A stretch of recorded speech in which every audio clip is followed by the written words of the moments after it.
मेरे कबीले वासियों, जिस दिन हम जन्म लेते हैं उसी दिन से हम मृत्यु की तरफ बढ़ना आरंभ कर देते हैं, क्योंकि हम सब जानते हैं मृत्यु से कोई नहीं बच सकता। परंतु हमें मृत्यु कैसी चाहिए इसका निर्णय हम कर सकते हैं। बैरम खान की लगाई आग हमारे जंगल की तरफ बढ़ रही है, हमारी तरफ बढ़ रही है। इसलिए हमारे पास केवल दो ही मार्ग हैं। या तो हम उस बैरम खान के सामने सर झुका दें, या गर्व से अपने इन जंगलों में जलकर मर जाए। इसलिए हमने निर्णय लिया है कि हम बैरम खान के सामने सर नहीं झुकाएंगे। हम अपने जंगलों में गर्व के साथ जलकर मरेंगे।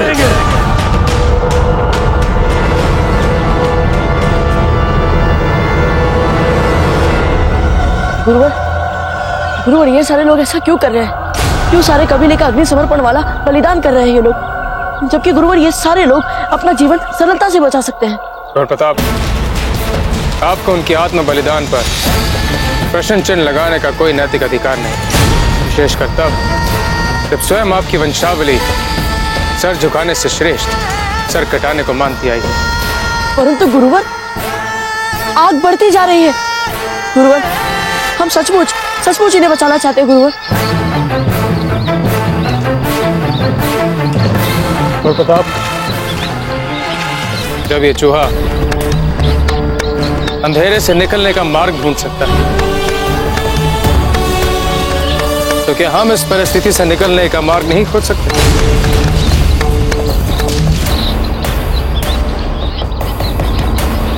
गुरुवर, हम जान गए हमें क्या करना है।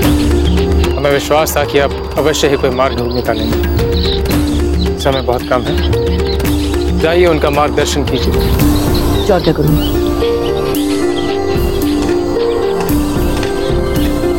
रुकिए सभी लोग। आप सभी लोगों को जंगल में जलकर मरने की कोई आवश्यकता नहीं है। हम सब जिएंगे, किंतु इसमें हमें आप लोगों की सहायता चाहिए। हमने इसके लिए एक युक्ति सोच ली है राणा खेता जी।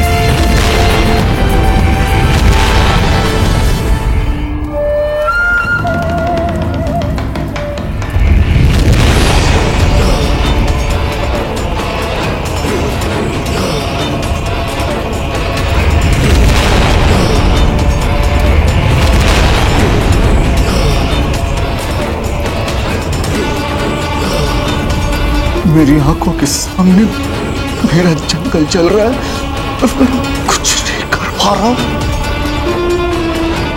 कुंवर प्रताप की बातों पर भरोसा कर मैं चुपचाप बैठकर अपना चलता हुआ घर देख रहा हूं।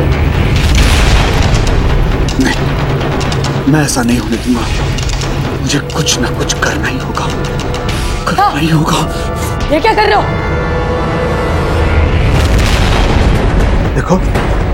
देखो, तुम दोनों मुझे जाने दो, वरना मैं जोर जोर से चिल्लाऊंगा।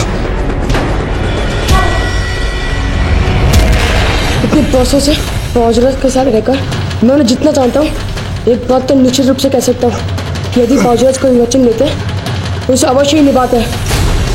हमें उतना ही करना है जितना उन्होंने करने के लिए कहा। समझ गए नत्था? याद रखना ये बात।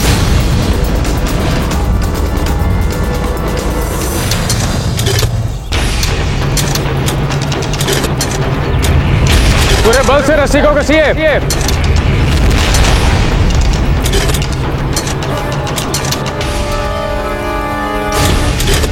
ध्यान रहे कि नालियां चौड़ी कम किंतु अधिक गहरी रहे, क्योंकि हम जिसमें पानी डालें तो पानी तीव्र गति से दौड़ना चाहिए। कुंवर प्रताप, हमने आपके कहे अनुसार नालियां तो खोद दी, और ये नालियां असंख्य चूहों के बिलों से जाकर मिल रही हैं। पर आपने ये नहीं बताया कि आपकी योजना क्या है। अच्छा देखिए, साधारण परिस्थिति में हम सब जानते हैं कि चूहे धरती पर चलने के बजाय अपने खोदे हुए बिलों में दौड़ना अधिक पसंद करते हैं। अब आप सब अपने जंगल का चप्पा चप्पा जानते हैं और आप लोगों ने चूहों के बिलों तक जाने वाली सारी नालियां भी खोदी हैं। अब प्रश्न ये है कि हम इन नालियों का क्या करते हैं और अपनी ओर बढ़ती हुई आग को कैसे रोकते हैं। हम इन नालियों में इस प्रकार पानी डालेंगे। अब चूंकि सारी नालियां चूहों के बिलों की ओर जा रही हैं, तो जैसे जैसे ही हम इन नालियों में पानी भरते जाएंगे, सारे चूहों के बिल पानी से भर जाएंगे और पूंछ में बारूद बांधे चूहे जैसे ही अपने बिल में प्रवेश करेंगे, वे सामने से तेज बहाव से आता पानी देख घबरा जाएंगे और घबरा के वे जिधर से आए हैं उधर ही वापस चले जाएंगे। और जैसे ही चूहे पलट कर भागने लगेंगे, तेज बहाव से आता पानी उस आग को भी बुझा देगा जो चूहे अपने साथ लाए। तो यूं हम चूहों को वापस वहीं भेज देंगे जहां से वे आ रहे हैं और उनके साथ उनकी पूंछ में लगा वो बारूद उसी दिशा में वापस चला जाएगा जहां से वे आ रहा है।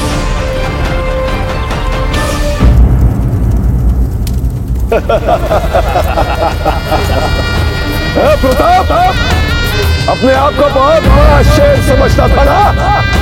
देख, हमने मामूली चूहों की मदद से तेरा शिकार कर लिया।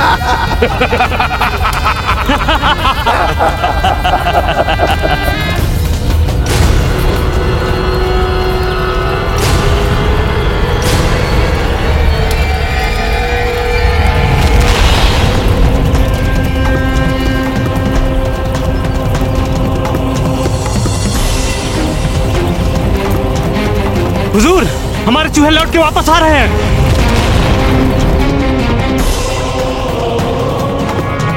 हुजूर, वो देखिए, जंगल में आग का बढ़ना रुक चुका है। तो ये क्या? हुजूर, चूहे पलट के इसी तरफ आ रहे हैं। संभालो, एक भी चूहा हमारे बारूद के जखीरों तक नहीं पहुंचना चाहिए। सिपाहियों, पकड़ो चूहों को, भागो भागो।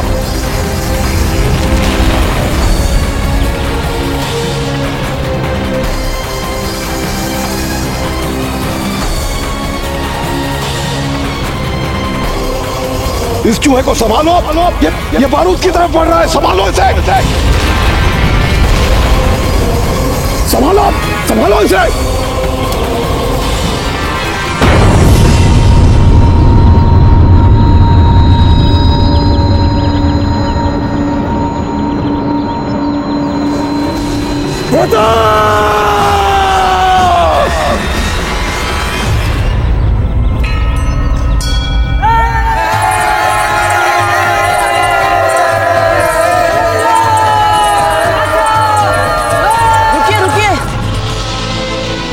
ये तो हो गया, परंतु हम उस आग का क्या करेंगे जो जंगल में लग चुकी है?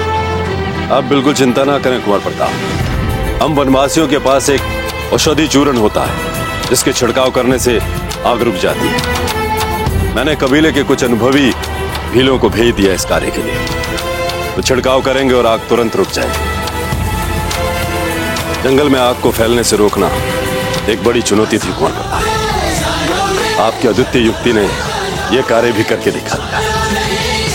सरदार, कुछ चूहे वापस गांव की ओर जा रहे हैं। अब लगता है वे पानी के पहुंचने से पहले पलट के भाग रहे हैं। आप उन चूहों की चिंता मत कीजिए, ये घर के भेदी हैं। ये पुनः बैरम खान की लंका में जाके ही अग्नि लगाएंगे। हमारे सिपाही चूहों तक को नहीं संभाल सकते, हमारे बारूद खाने तो महफूज है। जी हुजूर, और अगर यहाँ पे कोई नुकसान होता भी है तो उसको दुरुस्त करवाने के लिए हमने गांव से कुछ मजदूरों को बुलाया है। मेरे जंगल को बचा लो, मेरे जंगल को बचा लो। हृदय, ये देखो नत्था को। क्या चाहते हो तुम लोग? मैं अपने परिवार के कुशल मंगल के लिए भगवान से प्रार्थना भी नहीं कर सकता हूँ? अरे वहां देखो, भगवान तुम्हारी याचना का फल वहां दे रहा है। आओ चलो दिखाता हूँ। सच? देखा नत्था, जंगल बच गया है, आग बुझ गई है, बस थोड़ा सा काला धुआं रह गया है। कुंवर प्रताप सच कह रहे थे, वो बचा लेंगे हमारे परिवार को, मेरे जंगल को। मेरे भील, मेरे भाई बंधु को। नत्था, अब तुम्हें हम पर विश्वास ना करने के लिए क्षमा तो मांगनी चाहिए। वैसे नहीं मांगोगे तो भी चलेगा, अगर मांग लो तो ठीक रहेगा। अरे नत्था, ये नत्था कहाँ चला गया अचानक? पता नहीं प्रताप ने ये सब कैसे किया। सारे इम्कानात दुरुस्त थे, सोची समझी चाल चली थी, फिर कैसे?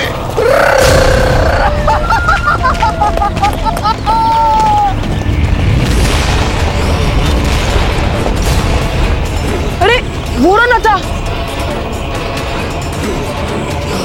ये नत्था पागल हो गया क्या? अरे आ जाओ चुपचाप। बैराम खान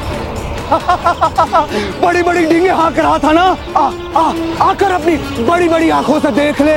तेरी 40,000 सैनिकों की सेना भी कुंवर प्रताप का कुछ नहीं बिगाड़ पाई। फौरन इस कंजर्व को हमारे सामने पेश किया जाए।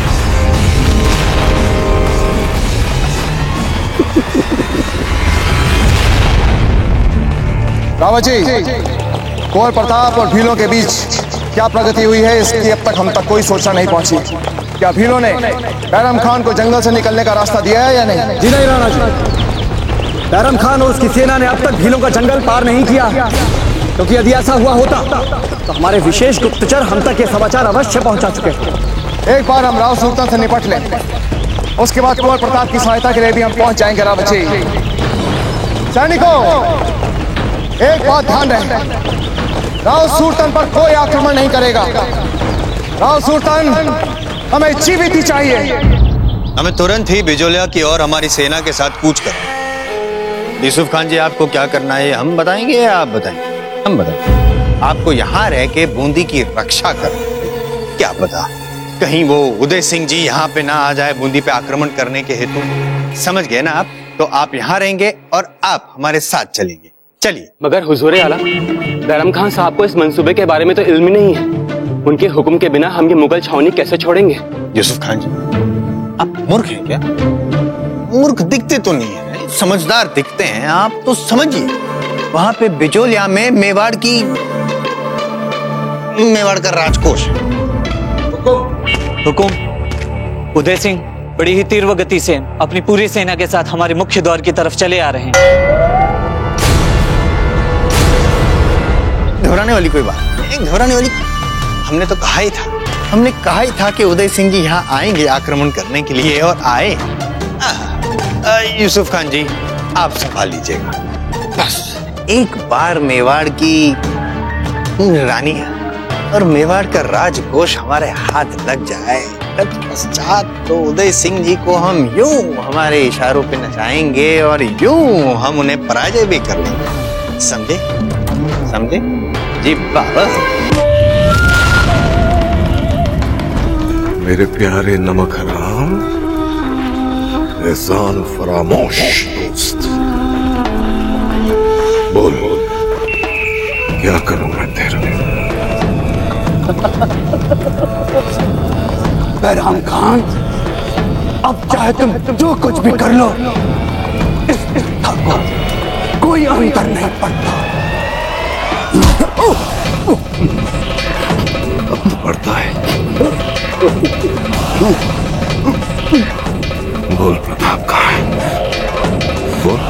बैराम खान, अभी अभी समय पहले पहुंचते तो मैं न केवल प्रताप का बल्कि उसके पूरे परिवार का होता पता देता।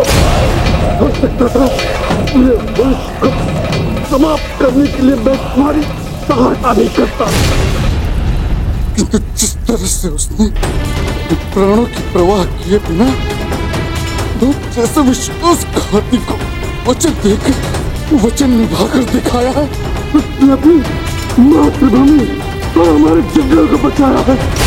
इसके बाद बैराम खान, तुम चाहे मुझे जो कुछ कर दो, मेरे मुंह से प्रताप के लिए कुछ नहीं निकाल पाओगे, कुछ नहीं। बैराम खान, यदि मेरे जैसे लोग मर भी जाए तो इस संसार को कोई बहुत बड़ा अंतर नहीं पड़ता, पर हाँ, यदि कुंवर प्रताप को जीवित रखने के लिए हम जैसे लोग मरते हैं, बहुत बड़ा अंतर पड़ता है, बहुत बड़ा अंतर पड़ता है। मेरी सलाह मान लो, लौट जाओ दिल्ली, जाकर कह दो अपनी बादशाह को कि भले वो पूरी दुनिया पर हुकूमत कर ले, लेकिन जिस धरती पर कुंवर प्रताप जैसा इंसान जीवित है उसको कभी नहीं मिल सकता। वो व्यवहार पर कभी अपना अधिकार नहीं कर पाएगा।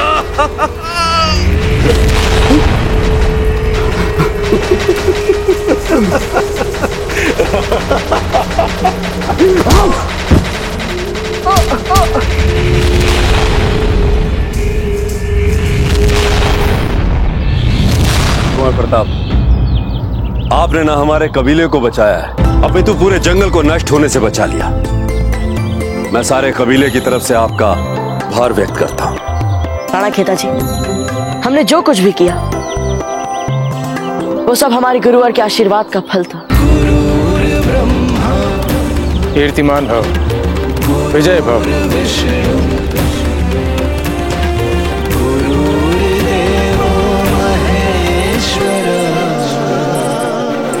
ये हमारी वन देवी का रूप है। इसे हमने आपके लिए एक ही पत्थर से बनाया है और ये आपके लिए बहुत ही भाग्यशाली हो।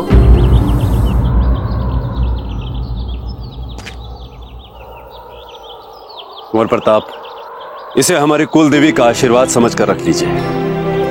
इसे हमेशा अपने पास रखिएगा।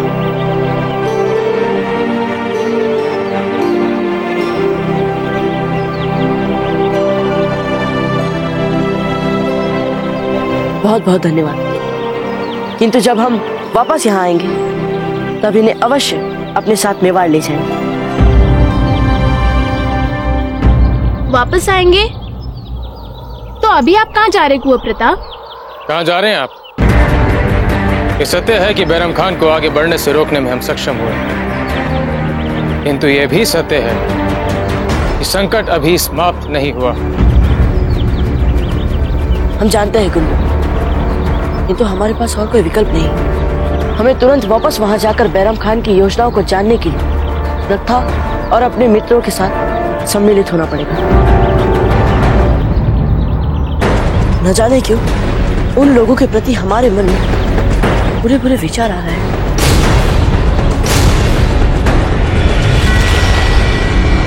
तक गिनेंगे, सिर्फ इतना ही वक्त है तेरे पास। अगर तूने बता दिया तो ठीक है, नहीं तो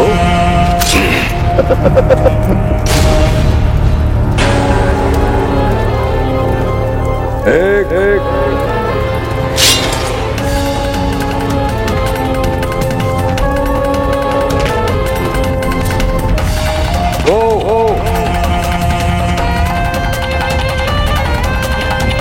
प्रताप कहाँ है?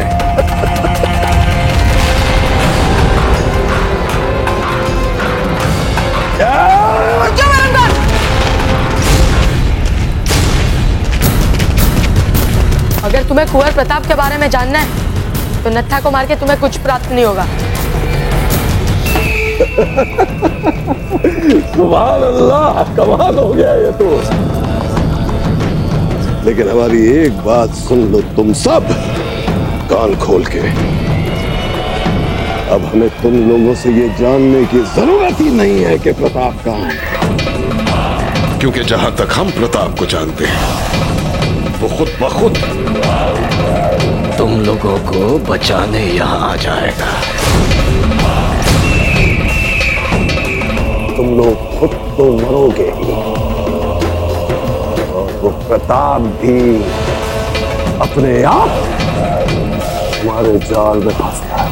बैरम खान, तुम्हारे लिए हर जीवन मात्र एक चाल हो सकती है, किंतु हमारे लिए नहीं। हम अपने आंखों के सामने अपने मित्र को मरते हुए नहीं देख सकते।